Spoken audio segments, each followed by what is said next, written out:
मैं ना एक डॉक्टर आया, एक आदमी मेरा कदन अंदर है, उसको इतना मारा कि उसको ना दर्द रात को हुआ। मैं उस डॉक्टर के पास गया, मैंने कहा, डॉक्टर को बुलाया, हमने बहुत आवाज़ें मार मार कर। डॉक्टर जब आया मैंने कहा इसको ट्रीट करें, अस्पताल में ले जाएं। उसने कहा कि जनाब आप ये मर जाए तो हम निकाल लेंगे। मैंने कहा अगर तू यहाँ हो और हम वहाँ हो और तेरा ये हाल और हम ये तुम्हें कहें तो तू क्या महसूस करेगा। तो उसने जो है ना जी वो उसके बाद हमें गालियाँ दी, फिर हमसे लड़ पाए अंदर ही, फिर नए आए, फिर भी वो ले नहीं गए। हमारा आदमी वहाँ भी अंदर है, उसको हमारा कदम वहाँ भी मौजूद है। तो इधर वो 9 आदमी अंदर है, उसमें वो हमारा कदम भी अंदर है, नदीम खान सुलेमान खेल।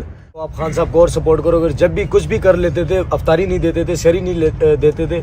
जब भी हम डिमांड करते थे, इन सबको मैं लीड कर रहा था। मैं जब भी डिमांड करता था यार इनको साफ पानी दो, पैसों की तो पैसे हम दे देते। उसके बाद भी ये कहते थे खान साहब को पैसे मैं देता रहा, सब कुछ मैं देता रहा, लेकिन वो फिर भी कहते थे कि खान साहब को और सपोर्ट करोगे तो हम और आपके ऊपर करेंगे जितना। सर सब नहीं लिए पैसे, हम उनको पैसे देते थे, कुछ भी करवा सकते थे। और दूसरा चोरी डकैती बड़ी की है जब पंजाब पुलिस ने हमें मार के उन्होंने हमें वैन के अंदर डाला था। एसपी रांझा फैसलाबाद में, एसपी रांझा फैसलाबाद। उनकी हम जब वैन के अंदर थे उनकी वीडियो भी बनाई गई। ये देखें ये कौन से बने सिविल में वो बंदे थे जिन्होंने हमें ठा